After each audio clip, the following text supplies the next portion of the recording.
रापुंज़ेल। एक वक्त की बात है, एक खाविंद और उसकी अहलिया एक छोटे से मकान में मुकीम थे जो खूबसूरत बाग के करीब था, जो एक डायन का था। उसके दरीचे में से फूल और तिब उगते हुए नजर आते थे, पर कभी भी उन्हें लेने की उसकी जुर्रत नहीं होती थी, क्योंकि उसे मालूम था कि अगर वो उसे हासिल करने की जुर्रत करेगा तो डायन के सिपली इल्म का शिकार बन जाएगा। एक रोज उसकी अहलिया को बुखार आया। उसे लगा कि अब वो इंतकाल कर जाएगी। अब उसे एक ही तिब का रास्ता नजर आया, तिब्बे रैम्पियन, जो डायन के बाग में उगती थी। उसका शोहर अपनी शरीके हयात को महफूज रखने के लिए कोई भी खतरा लेने के लिए आमादा था। एक रोज वो डायन के बाग की दीवार चढ़कर दाखिल हुआ। वो तिब्बे रैम्पियन के पत्ते तोड़कर अपने मकान पर पहुंच गया। उसकी अहलिया ने नोश की और सेहतयाब हो गई, मगर ये सब तवील वक्त तक नहीं चला। वो दोबारा नासाज हो गई। इस मर्तबा उसे तिब्बी पत्तों की जगह जड़ की जरूरत थी। खतरा उठाकर शोहर दोबारा दीवार से बाग में दाखिल हुआ और जड़ें उखाड़ने लगा। अचानक उसके हाथ में जलन होने लगी। उसने ऊपर की जानिब देखा तो डायन को रूबरू खड़ा पाया। तू मेरे बाग से तिब्बे रैम्पियन चोरी कर रहा है। पर मेरी अहलिया इस तिब के बगैर फौत हो जाएगी। उसने गुजारिश की, पर डायन को कोई रहम नहीं आया। जा ले जा, पर तिब चोरी करने के बदले में मैं तेरा पहला बच्चा ले लूंगी। मैं उसकी पैदाइश पर ही उसे उठा ले जाऊंगी। अभी मजीद वक्त गुजरा ही नहीं था कि उनके यहाँ एक दुख्तर की पैदाइश हुई।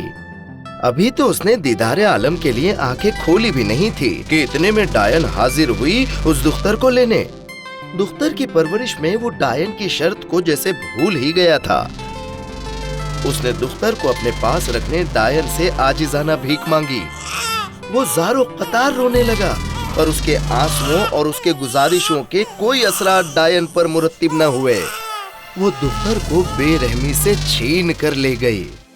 उस रोज से तो वो उसे इलहदा इस्म से पुकारने लगी, रापुंज़ेल, जो रैम्पियन का ही दूसरा नाम था।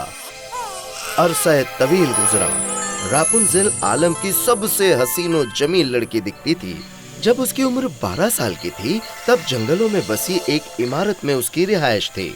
इमारत में न तो सीढ़ियां थी न तो दरवाजा। रापुंज़ेल के दरीचे में दाखिल होने का महज एक ही रास्ता था, वो था दरख्त। वो दीवार से लिपटा हुआ था। डायन को जब जाना होता तब वो उसे पुकारते, रापुंज़ेल, रापुंज़ेल, तुम्हारी जुल्फे नीचे आने दो। दुख्तर के निहायत ही सुनहरे खूबसूरत जुल्फ थे। वो अपने घने लंबे बाल दरीचे से नीचे फेंकती। डायन ऊपर चढ़ने के लिए उसकी जुल्फों का बतौर रस्सी इस्तेमाल करती। एक मर्तबा जंगल से गुजरते वक्त एक शहजादा रास्ता भूल गया।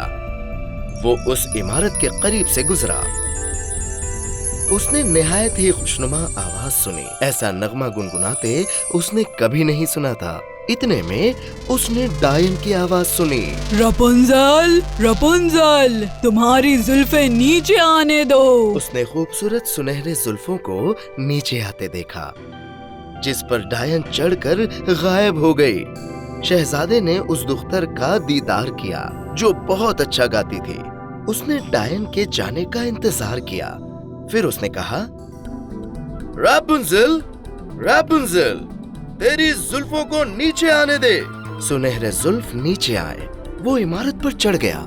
जैसे ही उसने रापुंज़ेल की खूबसूरती देखी, वो उसके इश्क में माइल हो गया और उसे अपनी ज़ौजा बनाने की दरियाफ्त की। रापुंज़ेल ने डायन के सिवा किसी को नहीं देखा था, इसलिए वो हसीन मर्द को देखकर मुतवज्जा हो गई और उसके शाना बशाना भाग जाने के लिए आमादा हो गई। उसने कहा, एक रेशम की रस्सी लेकर आना, हम उसका जीना बनाएंगे और उस पर मेरी जुल्फ लपेटकर हम साथ साथ घूमेंगे और ढेर सारी शरारतें करेंगे। शहजादा हर शाम उसे मिलने आता, क्योंकि डायन उससे दिन के वक्त ही मिलती।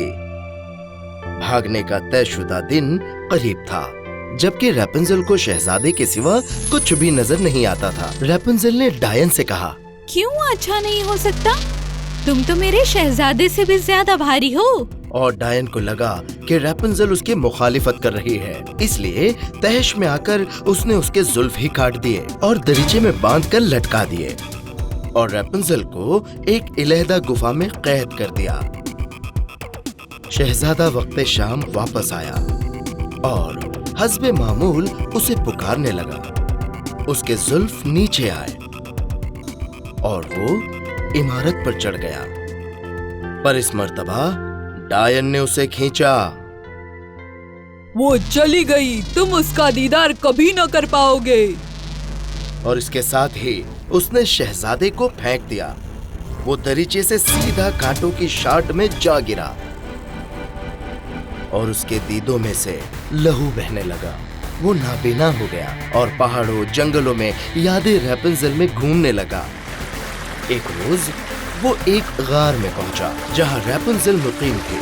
जैसे ही उसने शहजादे को देखा, रैपुंज़ल दौड़ी और रोते हुए उसके अश्क शहजादे के दीदों में पड़े और उसकी बीनाई फिर से रोशन हो गई। फिर वो दोनों शाही किले में आए और निकाह करके तमाम उम्र मोहब्बत और इत्तेफाक से गुजारने लगे।